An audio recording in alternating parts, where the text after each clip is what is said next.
Especially given over the weekend you said it's time for new leadership in Iran. Well, they shouldn't be doing it, but I've left notification. Anything ever happens, we're going to blow the whole country is going to get blown up. जब Iran सरकार ने विदेशी propaganda रोकने के नाम पे internet blackout किया तो एलन मस्क ने स्टारलिंक को फ्री में उपलब्ध करवाने का ऐलान किया। कुछ समय पहले वेनेजुएला में भी आपने देखा होगा, वहां पे अमेरिकी हस्तक्षेप के बाद मस्क ने भी यही किया था। आपको याद है लीबिया में गद्दाफी को कैसे गिराया, सीरिया में असद के खिलाफ प्रॉक्सी वॉर छिड़ी गई, यूक्रेन में कलर रिवॉल्यूशन, सब सीआईए की स्क्रिप्टेड स्टोरी।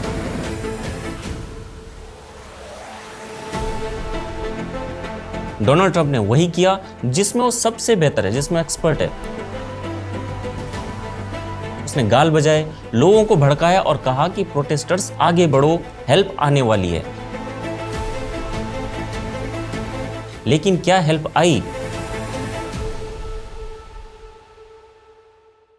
नमस्कार, मैं आशीष, आप देख रहे हैं ऑप इंडिया।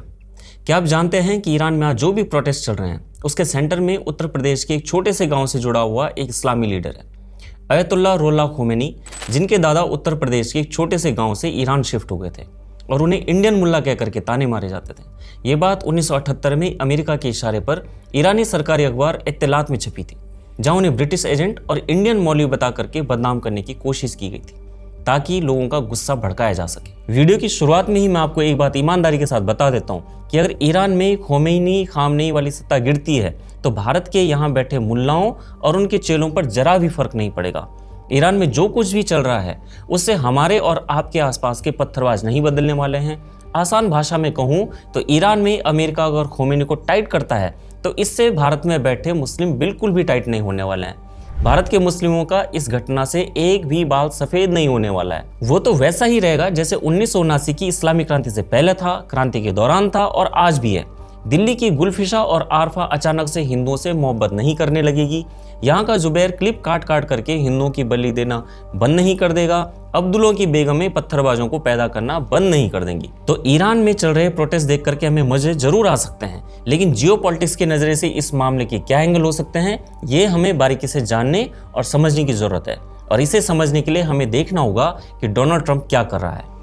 ईरान में चल रहे विरोध प्रदर्शनों पर अमेरिकी राष्ट्रपति डोनाल्ड ट्रंप की बड़ी बड़ी बातें, भारी भरकम धमकियां और सोशल मीडिया पर की गई शेर दहाड़ का जमीनी असर क्या हो रहा है, आज की इस वीडियो में हम उसी का पोस्टमार्टम करने वाले हैं। साथ ही ये भी समझेंगे कि ईरान में बार बार ऐसे हालात क्यों पैदा होते हैं, क्या अमेरिका पहले भी इस तरह के प्रयोग कर चुका है और उन प्रयोगों का अंजाम क्या रहा। सबसे अहम सवाल यह है कि सीआईए और मोसाद जैसी एजेंसियों की एक्टिव होने के बावजूद भी क्या ईरान इस पूरे प्रोटेस्ट वेव को कंट्रोल करने में कामयाब रहा या नहीं। आज का वीडियो पूरा देखिए, क्योंकि कहानी सिर्फ ईरान की नहीं है बल्कि उस अमेरिकी ब्लफ की भी है जो बार बार दुनिया के सामने खेला जाता है। ये बात एकदम सही है कि ईरान इन प्रोटेस्ट से निपटने में कामयाब हो गया है। आज की लेटेस्ट अपडेट यही बता रही है कि सड़कें शांत हो चुकी हैं, रेजिम मजबूती से खड़ा है और वो साजिश जो अमेरिका, इजराइल और सीआईए की थी वो पूरी तरह से फेल हो गई है। डोनाल्ड ट्रंप ने वही किया जिसमें वो सबसे बेहतर है, जिसमें एक्सपर्ट है। उसने गाल बजाए, लोगों को भड़काया और कहा कि प्रोटेस्टर्स आगे बढ़ो, हेल्प आने वाली है। लेकिन क्या हेल्प आई वो तो कभी नजर ही नहीं आई। इस पर मैं आपको इतिहास से एक बेहद मशहूर धोखे की याद दिलाता हूँ। ये पुरानी कहानी है कॉन्स्टेंटिनोपल की। जब ऑटोमन सेनाएं शहर को घेर करके बैठी हुई थी तब रोम से पोप का संदेश आया था, मदद रास्ते में है। लोग दिन रात समुद्र की तरफ देखते रहे, इंतजार करते रहे, हफ्ते गुजर गए, महीने गुजर गए, लेकिन कोई मदद नहीं आई, शहर गिर गया। ठीक वैसा ही हुआ ईरान में। ट्रंप ने ट्वीट किए, इंटरव्यू दिए, स्ट्रॉन्ग एक्शन लेने वाले हैं, हेल्प ऑन द वे कहा, लेकिन जब ईरान में साफ जवाब दिया कि किसी भी हमले का मुंह तोड़ जवाब दिया जाएगा तो डोनाल्ड ट्रंप पीछे हट गए और डोनाल्ड ट्रंप की इन गप्पबाजियों के चलते कई निर्दोष लोगों की जान चली गई। टारगेटेड किलिंग कैंसिल होने की खबरें आई, एग्जीक्यूशंस रुक गए और पूरा वॉर टोन अचानक से डिप्लोमेसी में बदल गया। मतलब शेर ने दहाड़ तो बहुत मारी, लेकिन सामने दूसरा शेर देख करके वो चुप हो गया। मौत के आंकड़ों को लेकर के हमेशा की तरह नैरेटिव वॉर चल रहा है।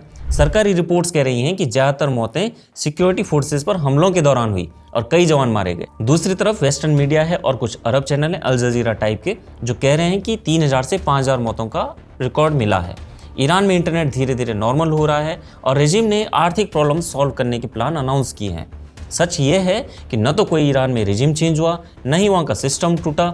ईरान अमेरिका की गुंडागर्दी के खिलाफ मजबूती से खड़ा है। सवाल ये आता है कि ईरान में ये प्रदर्शन कहाँ से शुरू हुए। दिसंबर 2025 की बात है, उसी के आखिर में तेहरान के ग्रैंड बाजार के दुकानदारों ने महंगाई और रियाल की गिरावट का विरोध किया। बिल्कुल राइटफुल शिकायतें थी। सैंक्शन की वजह से इकोनॉमी प्रेशर में थी, लेकिन देखते ही देखते ये पूरे 31 प्रांतों में फैल गया। डाउनविद डिक्टेटर जैसे नारे लगाने लगे, विदेश से फंडिंग आई, सोशल मीडिया पर प्रोपेगेंडा चला और शांतिपूर्ण प्रोटेस्ट को हिंसक बना दिया गया। ईरान के मौजूदा प्रदर्शनों में इंटरनेट और सोशल मीडिया की बहुत बड़ी भूमिका है। इसको देखिए आप। जब ईरान सरकार ने विदेशी प्रोपेगेंडा रोकने के नाम पे इंटरनेट ब्लैकआउट किया तो एलन मस्क ने स्टारलिंक को फ्री में उपलब्ध करवाने का ऐलान किया। कुछ समय पहले वेनेजुएला में भी आपने देखा होगा, वहां पे अमेरिकी हस्तक्षेप के बाद मस्क ने भी यही किया था। मतलब साफ है कि अमेरिका के लिए इंटरनेट और सोशल मीडिया अब रेजिम चेंज का एक ताकतवर हथियार बन चुका है। इसी संदर्भ में ट्विटर के पूर्व मालिक जैक डॉर्सी का एक पुराना बयान भी याद आता है। अरब स्प्रिंग के दौरान ट्विटर ने कहा था कि कुछ ट्वीट्स दबे कुचले देश में पॉजिटिव चेंज लाने में मदद कर सकते हैं। फ्री स्पीच सबसे अहम था वो महीन संदेश जिसमें जैक डॉर्सी ने कहा था, सम ट्वीट्स में facilitate positive change in a repressed country. इससे साफ झलकता था कि ट्विटर मानता था कि अरब देश दमनकारी थे और अरब स्प्रिंग एक मुक्ति का मौका था। बाद में भारत में भी जब किसान आंदोलन के टाइम सरकार ने भड़काऊ कंटेंट ब्लॉक करने का दबाव डाला तो ट्विटर ने इसी तरह का जवाब दिया था। सेम यही लाइन यूज की थी जो उसने अरब स्प्रिंग के लिए की थी। रेजिम चेंज के लिए अमेरिका ने पहले भी ऐसे खेल खेले हैं। आपको याद है लीबिया में गद्दाफी को कैसे गिराया, सीरिया में असद के खिलाफ प्रॉक्सी वॉर छिड़ी गई, यूक्रेन में कलर रिवॉल्यूशन, सब सीआईए की स्क्रिप्टेड स्टोरी। लेकिन ईरान में ये फेल हो गई क्योंकि ईरान कोई छोटा देश नहीं है। यहाँ पर हम इस्लामी रेजिम के अत्याचारों को क्लीन चिट नहीं दे रहे हैं, लेकिन हम आपको यूएस के सत्ता परिवर्तन रेजिम चेंज के कारनामों की गणित बता रहे हैं। अब आते हैं सबसे बड़े पॉइंट पर, वो ये है कि अमेरिका इतना शोर मचाने के बावजूद ईरान में डायरेक्ट एक्शन क्यों नहीं ले पाया। कारण बहुत ही साफ है, ईरान कोई इराक या लीबिया नहीं है। अमेरिका के पास इतना दम नहीं है क्योंकि ईरान जैसी न्यूक्लियर पावर के खिलाफ डायरेक्ट वॉर नहीं छेड़ी जा सकती है। भाई अमेरिका की मिलिट्री दुनिया की नंबर 1 है, इसमें कोई शक नहीं है। सबसे ज्यादा बजट, सबसे एडवांस्ड वेपन्स, लेकिन न्यूक्लियर क्लब के मेंबर के सामने ये पावर भी रुक जाती है। क्यों? क्योंकि इसकी कीमत बहुत भारी होती है। इसको ऐसे समझिए कि जब 9/11 जैसा बड़ा अटैक हुआ अमेरिका पे, लादेन पाकिस्तान में छिपा हुआ था, 9/11 का गुनहगार। अमेरिका ने पाकिस्तान पर डायरेक्ट इन्वेजन क्यों नहीं किया? क्या ये क्वेश्चन आपने कभी पूछा है? क्योंकि पाकिस्तान कहता है कि वो न्यूक्लियर पावर है। बातचीत की, सौदेबाजी की, नेगोशिएशंस की अमेरिका ने, लेकिन पूरा देश तबाह करने की अमेरिका में हिम्मत नहीं हुई। कीमत चुकाने लायक नहीं थी। नॉर्थ कोरिया को देखो, सालों से न्यूक्लियर टेस्ट कर रहा है। वो ट्रम्प को रॉकेटमैन कह करके चिढ़ाता रहा। अमेरिका क्या करता रहा? सिर्फ कड़े बयान, सैंक्शंस। अगर सच में अमेरिका में दम होता तो प्योंगयांग का सबसे आसान टारगेट बना करके वो खत्म कर देता, लेकिन वो नहीं करता है क्योंकि जवाब में न्यूक्लियर स्ट्राइक का डर रहता है। रूस का केस तो सबके सामने है। यूक्रेन में अमेरिका हथियार भेजता है, ट्रेनिंग देता है, इंटेलिजेंस शेयर करता है, लेकिन खुद का एक भी सैनिक मैदान में नहीं उतारता है। रीजन? क्योंकि रूस न्यूक्लियर पावर है। प्रॉक्सी वॉर लड़ना आसान होता है, लेकिन डायरेक्ट वॉर वो अलग खेल है। सामने वाला भी न्यूक्लियर बटन दबा सकता है, तो ये गेम कोई नहीं खेलना चाहता। अमेरिका की धमकी की एक रेंज है, और जैसे रात के अंधेरे में सियारों की हुआ के जवाब में दूसरा झुंड हुआ करके शांत हो जाता है, यह अमेरिका और ईरान का टकराव भी कुछ वैसा ही है। ईरान न्यूक्लियर थ्रेशोल्ड पर है और अमेरिका जानता है कि डायरेक्ट टकराव की कीमत वर्ल्ड वॉर जैसी हो सकती है। यहाँ डायरेक्ट वॉर का मतलब सिर्फ एक देश के खिलाफ जंग नहीं होगी, बल्कि पूरे मिडिल ईस्ट को आग में झोंकना होगा। और इसका कारण साफ है। मिडिल ईस्ट को अगर आप देखेंगे तो वो एक डोमिनो की तरह है। अगर ईरान गिरा तो उसका असर सिर्फ तेहरान तक लिमिटेड नहीं रहेगा। चेन रिएक्शन शुरू हो जाएगा। सऊदी अरब, यूएई, कतर सब हिल जाएंगे। ये प्रोटेस्ट अगर महिलाओं की आज़ादी या हिजाब के खिलाफ के नाम पर कामयाब होते हैं तो कल को सऊदी, यूएई की मुस्लिम महिलाएं क्यों नहीं मांगेंगी वही राइट्स? महिलाओं की आज़ादी, मजहबी पाबंदियां और सत्ता की वैलिडिटी पर बहस शुरू हो जाएगी इन देशों में। और फिर तेल के शेख ट्रम्प से ज़्यादा पावरफुल है। गल्फ कंट्रीज आज तेल के सबसे बड़े मालिक हैं और उन्होंने अपने देशों में भारी इंफ्रास्ट्रक्चर पर सबसे ज़्यादा इन्वेस्टमेंट किया है। दुबई के आप स्काई स्क्रैपर्स देखिए, बुर्ज खलीफा जैसी बिल्डिंग देखिए, luxury resorts, modern airports, Neom project जैसे रियाद का विजन 2030, ये सब इतने महंगे और शानदार हैं कि दंगे, फसाद और तोड़फोड़ में इन्हें कभी नुकसान नहीं होने देंगे। वहीं ईरान का स्टेटस एकदम अलग है। लंबे सैंक्शंस रहे उन पे, इसकी वजह से उनका इंफ्रास्ट्रक्चर पुराना है और कम डेवलप्ड है। ज़्यादा इन्वेस्टमेंट उनका रहा है मिलिट्री और इंडस्ट्रियल फोकस पे, जबकि सऊदी, यूएई का इंफ्रा, हाईटेक, टूरिस्ट अट्रैक्शन वाला और ग्लोबल बिजनेस हब है। इसीलिए ये गल्फ देश किसी भी तरह की हिंसा या तोड़फोड़ को अफोर्ड नहीं कर सकते। एक भी बड़ा प्रोटेस्ट इनकी इकोनॉमी को अरबों डॉलर का नुकसान पहुंचा सकता है और इसी डर से वो ट्रम्प को रोकते हैं। ट्रम्प चिल्लाता है कि मैं किसी से नहीं डरता हूं, लेकिन अरब के तेल डॉलर से वो डरता है। डर सबको लगता है, गला सभी का सूखता है। रिपोर्ट्स ये भी कह रही हैं कि अरब लीडर्स ने ही ट्रंप को धमकाया है और कहा है कि ईरान में हाथ मत डालना वरना ऑयल प्राइसेस स्काई हाई कर देंगे और तुम्हारी इकोनॉमी तबाह हो जाएगी और इनकी नाराजगी को ट्रंप झेल नहीं पाएगा। यही कारण है कि ट्रंप चाहे जितना बोले, असल में उसे भी पता है कि उसकी भी कुछ सीमाएं हैं। तेल की कीमतें आसमान छूने लगे तो अमेरिकी इकोनॉमी खुद दबाव में आ जाएगी। जबकि पश्चिमी मीडिया ईरान को ब्रूटल इस्लामिक स्टेट बताने में जुटा था, भारत ने ईरान मामले पर कोई नैतिक लेक्चर नहीं दिया, कोई मोरल पुलिसिंग नहीं की उन्होंने, क्योंकि भारत को पता है कि आज अगर ईरान को अस्थिर किया गया तो कल वही मॉडल नई दिल्ली, कोलकाता या हैदराबाद में टेस्ट किया जाएगा। अब एक सवाल उन लोगों से भी जो भारत में बैठ के ईरान पर लेक्चर दे रहे हैं, कह रहे हैं कि वहां पे महिलाओं को बुर्का मत पहनाओ, उन्हें आज़ादी दो। अरे भाई, भारत में संविधान है, यहाँ पे कॉन्स्टिट्यूशन है, इसलिए आरफा खानम हो, राणा अयूब हो या आरजे साइमा हो, इनके जैसे मुस्लिम महिलाएं बिना हिजाब के यहाँ आज़ादी से घूमती हैं। मुस्लिम देशों में ऐसा संविधान नहीं है, वहाँ क्या है, शरीयत। भारत का संविधान भारत को वो फ्लेक्सिबिलिटी देता है जो ईरान या अरब देशों के पास नहीं है। भारत में मुस्लिम महिलाएं बिना हिजाब के भी जी सकती हैं और हिजाब के साथ भी चुनाव लड़ सकती हैं, जज बन सकती हैं, पत्रकार बन सकती हैं, अगर उनके शौहर या उनके जुम्मे वाले मौलवी अलाउ करें। लेकिन ईरान की महिलाओं के दिल में भी क्रांति की आग जल रही होगी, इस बात से तो कोई इनकार नहीं कर सकता है। वो भी तो वेस्टर्न ड्रेस पहन करके आज़ाद घूमना चाहती होंगी, लेकिन अरब देशों के शासक ये नहीं चाहते हैं।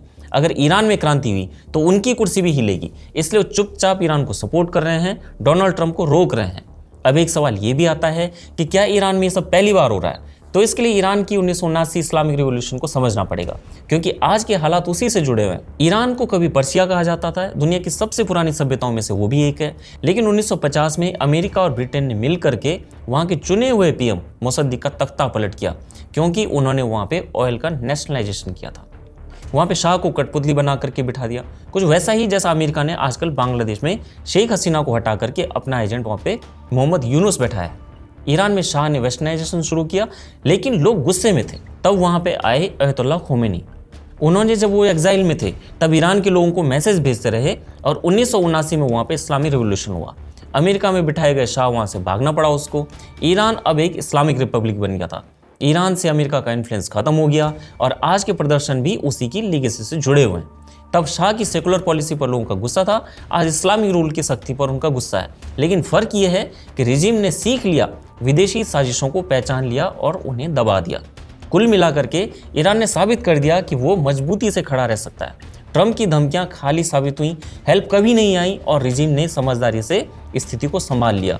बाकी दुनिया देखती रहेगी। इस पूरे प्रकरण से भारत के लिए एक सबक निकलता है। जो देश अपनी सुरक्षा एजेंसियों को कमजोर करता है, जो आंतरिक असंतोष को सिर्फ डिसेंट समझ करके छोड़ देता है, वो धीरे धीरे फॉरेन फोर्सेस के खेल का मैदान बन जाता है। सवाल ये नहीं है कि इस्लामी राष्ट्र की महिलाएं क्या पहनती हैं, सवाल ये है कि पश्चिमी ताकतों को ये मुद्दे सिर्फ वहीं क्यों दिखते हैं जहां उन्हें भू राजनीतिक फायदे नजर आते हैं।